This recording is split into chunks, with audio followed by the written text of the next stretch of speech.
Hi, hello, வணக்கம். Welcome back to Ten Breakers Academy. So market வந்து பார்த்தீங்க அப்படின்னா, ஒரு சைட்வேஸ்ல க்ளோசிங் வச்சிருக்காங்க. ஸோ அந்த 22,523 அப்படிங்கிற லெவல வந்து அதால பிரேக் பண்ண முடியாம ஒரு சைட்வேஸ்ல தான் க்ளோசிங் வச்சிருந்தாங்க. ஏன்னா ஐடி செக்டார் வந்து அன்னைக்கு பெர்ஃபார்ம் பண்ணல. ஆட்டோ செக்டாரும் பெர்ஃபார்ம் பண்ணல. So bank Nifty and FMCG வந்து கொஞ்சம் நல்லா சப்போர்ட் பண்ணி குடுத்துருந்தாங்க. ரிலையன்ஸ் வந்து கீப் ஆன் கன்டினியூயஸ் வந்து செல்லிங்லேயே இருக்கு. ஸோ அதனால வந்து நிஃப்டியால மூவ்மெண்ட் குடுக்க முடியல. ஸோ இப்போதைக்கு வந்து பார்த்தீங்கன்னா, கிஃப்ட் நிஃப்டி ஃப்ளாட்டாக ரன் ஆயிட்டு இருக்கு. அதாவது 32 பாயிண்ட் பாசிட்டிவ் ரன் ஆயிட்டு இருக்கு. பட் டவ் ஜோன் அண்ட் நாஸ்டாக்ஸ் வந்து நல்லா பாசிட்டிவ்ல க்ளோஸ் ஆயிருக்காங்க. ஸோ இன்னைக்கு ஓப்பனிங்ல இதுக்கு மேல அதாவது 22,520 மேல ஓப்பன் ஆச்சு அப்படின்னா, 22,523ங்கிறது சப்போர்ட் ஆக்ட் ஆகும். 22,617க்கு மேல போச்சு அப்படின்னா, உங்களுக்கு ரெசிஸ்டண்ட்டா வந்து 720 ஆக்ட் ஆகும். 22,720 வரைக்குமே போறதுக்கு அப்பர் சைட்ல போறதுக்கு சான்சஸ் இருக்கு. ஸோ ஃபர்ஸ்ட் சப்போர்ட் ஆக்ட் ஆக போறது 22,523. அத பிரேக் பண்ணுச்சு அப்படின்னா 22,300 அப்படிங்கிறது support level.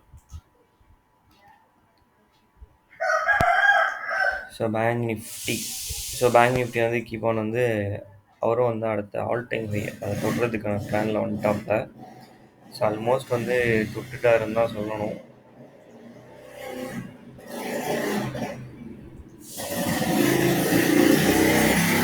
Because of HDFC பேங்கோட சப்போர்ட்னால பேங்க் நிஃப்டி வந்து ஒரு நல்ல அப்சைட் மூவ்ல வந்து இருக்கு. ஸோ இப்போதைக்கு இதுக்கு நெக்ஸ்ட் ரெசிஸ்டன்ட் அப்படின்னு சொல்லி பார்த்தீங்க அப்படின்னா,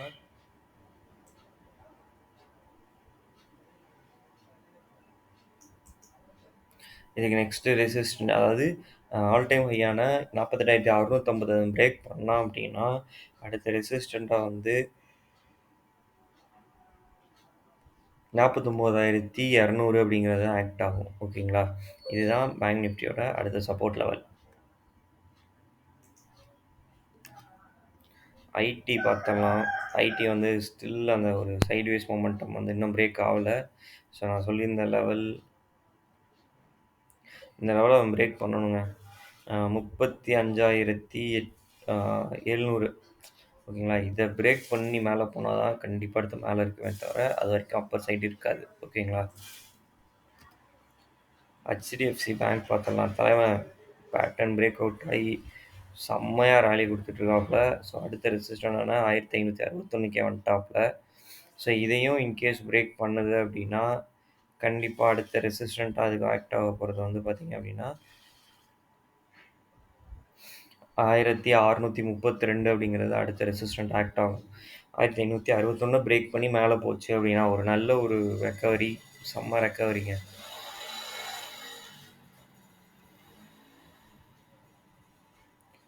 ரிலையன்ஸ் கீப் ஆன் செல்லிங்லேயே தான் இருக்குது.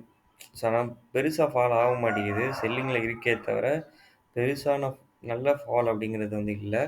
ஸோ 2,832 தான் கீழே இருக்குது. ஸோ சப்போர்ட் லெவலாக. ஸோ அதுக்கு முன்னாடி மைனர் சப்போர்ட் அப்படின்னு சொல்லி பார்க்கும்போது 2,890 இருக்குது. ஓகேங்க, இன்னும் ஒரு 30 பாயிண்டில் மைனர் சப்போர்ட் இருக்குது.